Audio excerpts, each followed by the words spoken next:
Well, hey there again, everyone. This is Bob from Bossrox DIY Solar, and in this video, I'm going to do a capacity test on my oldest lithium bank, which is about 3 years old, and find out if there's been any degradation in its capacity over that time. And the reason why I came up with this video was because I'd been talking to another YouTuber that's doing solar. And his contention is that if you take your batteries above or below the 20% mark on each end, you're seriously degrading your batteries. So in my case here, I keep my batteries charged at 27.6 volts, which is very close to being almost fully charged. It's probably about 99% charged. Okay, so I'm well past the 20% mark that he claims that if you go past will seriously degrade the capacity of your batteries over time. But on the other end, these batteries have never gone down below about 50% charge, except for 1 week we had a really bad week and I brought it down near to about nothing. But other than that one time, this bank is only gone from about 50% to 100%, and that's about it. So what I'm going to do here tomorrow is I'm going to take this set of batteries here and I hook up to these 24-volt heaters here and run them as long as it takes to run these batteries down to about 25.2, which is where I'm going to cut it off at, even though that isn't the very bottom. So I'm really going between 27.6 and 25.2, which isn't totally fully charged, to 29.2 and down to 24.8. So anyways, it'll give a good indication of what capacity is still left in it. And it's really hard to determine what the truth is on the cycle of these batteries are, depending on how you use them, because in actuality, lithium cells have only been in common use for the last 4 years, so they really haven't had the test of time yet to find out how they perform under different charging variations. So anyways, we're going to find out what happens here tomorrow after I run this through the test, and that'll give us a little bit better idea. So stay tuned for that. Alright, we had to cancel the test here because of this crappy meter here. Bought this thing brand new, had it sitting on the shelf waiting for a day like this to do a test. And 72 amp hours into the test, the screen froze up and it wouldn't register anything anymore. So anybody who's looking for a capacity test meter and you see something like this is one you definitely don't want to get. So this is a piece of junk. Alright, so anyways, we had to restart the test all over again, and I decided to change the parameters a little bit. And what I did is I fully charged this this battery bank here to full capacity. So this is at full capacity right now. This is a 280 amp hour battery pack.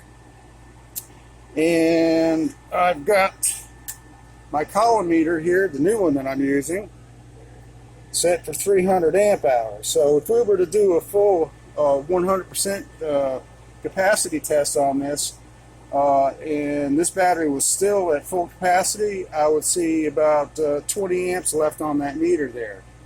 But being that I'm going to stop this test at 25.2 volts, which is about 10-12% left supposedly in capacity, we should see a reading somewhere around 50 amp hours. So anything more than 50 amp hours left at the end of this test is battery degradation. So we're going to find out the way I've been using this, which has been mostly no more than 50% discharge, and only one time did I fully discharge it. And now with the size of my battery bank being as big as it is, it's really only getting used about a quarter of the capacity. We're going to find out if charging it above the 20% mark, which is supposedly a no-no, which is 27.456 volts that I do on my battery banks, we're going to find out if that has any degradation effect on the batteries. So Here we go with the test. We'll get started with it. And I'm going to be using these two heaters here.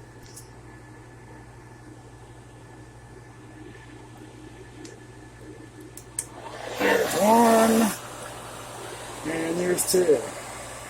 And the two of those only draw about 21 amps together, so this is going to be a pretty long test. It's probably going to be over 10 hours, and once we get down to 25.2 volts, we'll cut it down and see what we got showing on the meter there, and we'll find out if we've got a bank that's held its full capacity over 3 years or one that's lost. So stay tuned.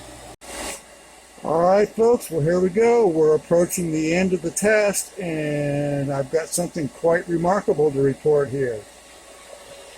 We're sitting at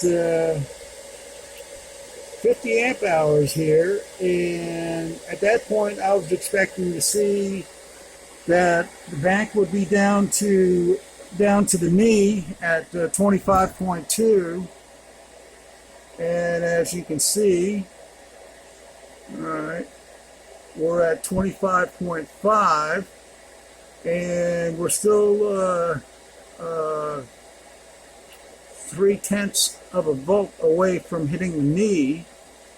And also, as the cells were discharging, they stayed within 3 or 4 millivolts all the way down. And when it gets closer to 25.2, I expect to see that the variation in balance will start increasing. So, so far, what this tells me is that this bank is has not degraded whatsoever. It's just as if they were new batteries. What I'm going to do is I'm going to run this test all the way down to 25.2 before I disconnect it to find out just exactly how much amp hours are in this battery bank here. And like I said, this is a 280 amp hour bank, and I know that because this is the first one that I bought, and 300 amp batteries were not available at that time. So this is remarkable what I'm seeing here. I got my first 2 sets of batteries from Dockin, and I got my third from Deli Green, and the rest of them I've got from Apexium. So apparently Dockin has sold me an excellent set of batteries here. So we'll let this run down a little bit longer and find out exactly what amp hours I'm going to get out of this battery bank here. But for sure, this is far exceeding what I expected to see. I expected to see some degradation and loss of capacity, but it's exactly the opposite. I'm not seeing a bit of loss of capacity in this bank here after 3 years. So stay tuned. We'll see what happens here at the very end. Alright folks, we're coming to the end of the test now. As you can see, the balance difference is starting to increase now, and we're at 25.2 volts, so that's right about where the knee is at. And we'll look at the meter here, and as you can see, I've got almost 20 amps left over.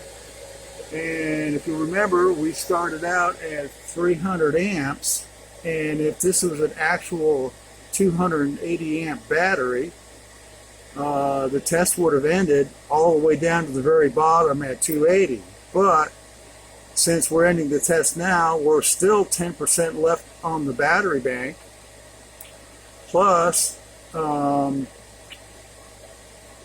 take into account that that 10% that's left over deducts 30 off of that number right there. And what I should have ended up with is a reading of 50 amp hours. And as you see there, it's reading 20 amp hours. So we actually have plus 30 amps more than what was expected. So what I'm seeing here is out of a 280 amp hour bank, I'm actually getting 310 amp hours out of this battery. So here, let me let me kill this, cut some of the noise down. Now that is pretty remarkable. I would have never expected that. Dawkins must have sent me a horrendously good set of batteries. But seeing that we haven't had these batteries in common use for only about 4 years now, most of the information we've got about their capacity and their usage comes from the factory doing their own testing. And who knows what kind of testing do they do, on their cycle life on their batteries. Are they going 100 amps charge and 100 amps discharge, or you don't know. In my situation here, I've got 500 amps of charging power, and I've got 10 banks here. The most I can get into these banks is about 40 amp hours with the inverter running. So I'm not putting a heavy stress on the batteries charging. And with 10 banks, at the most, I'm usually not doing more than 10 amps discharge on each battery bank. So in essence, the batteries are really getting light usage. And as you can see, for a 3-year-old battery bank, there's absolutely zero capacity loss in it. So I am totally impressed by this. This is the first test that I've ever done, a capacity test on one of my battery banks. And it's not real sophisticated like maybe Will Prouse will do or some of the other solar gurus, but I imagine this is a pretty reliable meter up here. It's shunt based, and it's a commonly used meter, so I don't think that there's anything wrong with it. But that's what it looks like. It looks like I've got 310 amp hours out of a 280 amp hour battery bank. So imagine that. So that just goes to prove one thing, that the 20% rule that is commonly known from what they publish, that if you stay within the 20% range of the end and the front, that you'll extend your battery life up to thousands of times more cycles. Well, this goes to prove that you can go on the upper end way into the 20%, almost up to 100%, and as long as you don't go down to the very end past 20%, in that manner, you'll preserve your cycle capacity. So that teaches us all something here, that you don't necessarily have to rely on what the printed material is about the 20% rule. You can definitely, like I do, I go nearly 100% charge at 27.4 volts is nearly 100% charge, but I never let my batteries go past 50% discharge. And just because of that, it shows you right there that there is zero capacity loss in my battery bank after 3 years. So there's something for you to chew on. Thanks for watching.